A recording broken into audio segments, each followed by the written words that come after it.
Bienvenue dans la pause collation, je suis Malcolm aka Big Malk sur Instagram et mon objectif dans ce podcast est tout simplement de te faire passer un bon moment durant lequel tu es sûrement en train de déguster ta collation protéinée. Mon but c'est de t'apporter des éléments de réponse vis-à-vis des thématiques liées à la musculation.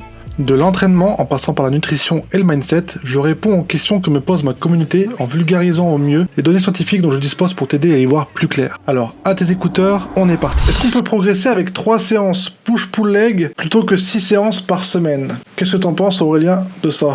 Oui, bien sûr. Après, progresser, ça veut tout et rien dire. À quel niveau? Si on est débutant, si on est intermédiaire, si on est avancé. Si on est avancé, a priori non, il y aura probablement pas suffisamment de volume pour continuer à progresser. Du moins en hypertrophie. En force, ça pourrait suffire. En hypertrophie, mais ça sera très individuel et je pense que oui, tout à fait. Il y a combien de mecs qui sont devenus balèzes en faisant la muscle une fois par semaine? Voilà, donc je pense qu'il n'y a pas de souci. Il n'y aura pas de souci de ce côté-là. Mais après, c'est pas forcément optimal non plus. Du moins, passer à un certain niveau, c'est sûr.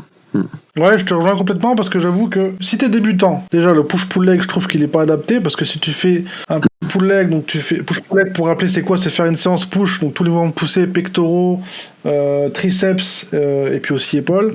Pull, c'est tous les mouvements de tirage, donc dos, biceps, et puis leg, ben voilà, c'est les jambes, le bas du corps.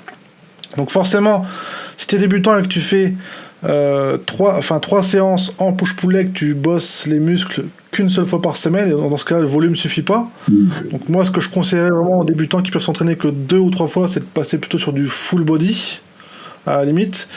Et puis après, c'est pareil pour les confirmés, intermédiaires confirmés. Faire 3 séances de push-pull-leg, ça me semble pas suffisant aussi, dans le sens où il n'y a pas assez de volume, comme tu le disais.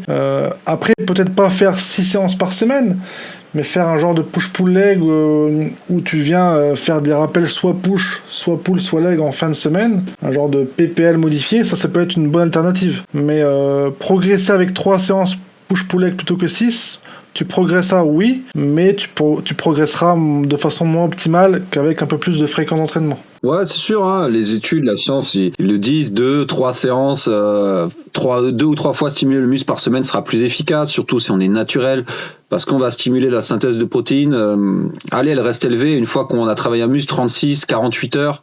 Donc si on fait qu'une fois dans la semaine, ça va être 48 heures, mais bon. Par exemple, tu travailles tes pecs le lundi, si le mercredi tu refais pull, tu vas quand même un peu travailler tes pecs. Voilà, donc ils seront un petit peu stimulés. Et le problème aussi de faire une fois par semaine, c'est qu'il y en a des muscles qui vont être beaucoup plus stimulés que d'autres. Sur la semaine, par exemple, tes triceps. Voilà, les triceps, on prend le bro split 5 fois par semaine. Donc là, c'est pareil, une partie du corps. Quand tu fais les épaules, ils sont stimulés. Quand tu fais les triceps, ils sont stimulés. Quand tu fais les pecs, ils sont stimulés. Et même quand tu fais le dos, la portion longue est stimulée. Wow, pareil avec le push-pull-leg. Donc il y aura un déséquilibre qui risque de se former. Mais encore une fois, je pense que les gens ils veulent trop se casser la tête. Oui, c'est un peu plus efficace, mais c'est pas pour autant que des fois faire un bon vieux programme à l'ancienne ne sera pas efficace. Par contre, ce que tu disais sur le PPL modifié, c'est excellent. John Meadows, il aime bien utiliser ça personnellement dans ses push-pull-leg. Donc lui, il est dopé. Enfin, il utilisait ses entraînements, c'était pour les dopés ou les naturels, mais majoritairement vers les dopés. En gros, t'avais 3 grosses séances et 3 séances plus petites. Parce que la plupart des gens, quand ils font un PPL 3 fois par semaine, 6 fois, en gros, ils font 2 fois la même séance de l'enfer. Donc c'est impossible, tu tiens pas. Ouais. Il y a des séances qui duraient 1h30 les 3 premières, et les 3 suivantes duraient 45 minutes à tout péter. Et pareil, il recommandait pas d'en faire 6, mais d'en faire que 5. Donc t'enlèves le deuxième PPL de ton point fort, on va dire, tu le vires. Comme ça, t'en fais que 5, niveau récup, ça sera mieux.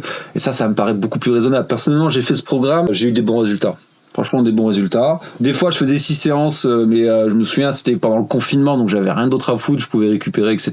Mais sinon, 5, ça sera peut-être un peu mieux, quoi. C'est pour ça qu'il y a beaucoup de gens qui critiquent le PPL, parce que les gens veulent trop en faire. Il y a peut-être aussi une alternative qui est possible dans le push-pull-leg. Tu sais, comme tu le disais, en 2 fois, donc faire 2 fois push-pull-leg, donc 6 séances par semaine, et pas rentrer trop dans le surentraînement, entre guillemets, parce que c'est vrai que si on force comme un bourrin, qu'on va jusqu'à l'échec sur les 2 séances push, sur les 2 séances pull, sur les 2 séances leg, c'est sûr, on va être rincé au fur et à mesure. Mais si on essaye de bien agencer son programme pour faire un push-pull-leg, donc une première push-pull-leg avec des exercices spécifiques pour les pecs, etc. pour le dos, et d'autres exercices dans la deuxième série de push-pull leg de la semaine. Ça peut être intéressant. Par exemple, on fait sur le premier push, on fait un développé couché barre dans sa séance pectoraux, et dans son second push de la semaine, on fera par exemple, je sais pas moi, des dips ou des pompes ou des couchés haltères ou de l'incliné, du décliné. Et vous voyez, le fait déjà de changer dans l'axe de travail des fibres, ça peut permettre de pas solliciter exactement la même portion du muscle, et pourquoi pas de pas rentrer dans le surentraînement. Ça peut être intéressant. Ou même par exemple, là, j'avais l'anecdote aussi d'un client avec qui j'ai fait ça. Je lui ai fait un push, il s'entraînait 6 fois par semaine, je lui ai fait un push-pull leg 2 fois du coup. Première séance leg, les quadriceps.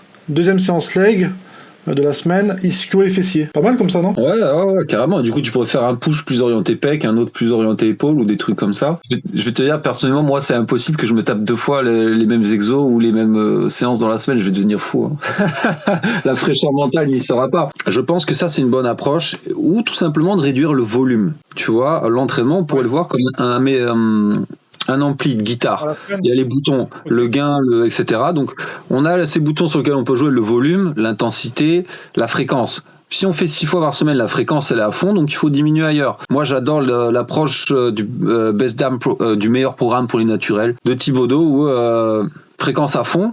Par contre, le volume minimum. Donc, c'est-à-dire, il y avait 6 fois par semaine, c'est push-pull, push-pull, push-pull, tout le corps. Il y a 4 ou 5 exos, je sais plus, mais t'as qu'une seule vraie série par exo.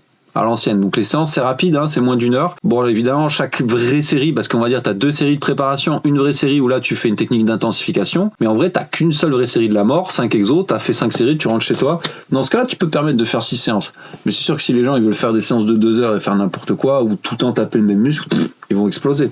Ils vont pas tenir nerveusement. À moins d'être faible, à moins de commencer la muscu. Ouais. Vous commencez dans ce cas-là, augmenter un petit peu la fréquence et faire, pour avoir le contrôle moteur, avoir la technique du mouvement, ça peut être une solution. Mais ouais, push-pull leg, du coup, comme on en a parlé, à adapter.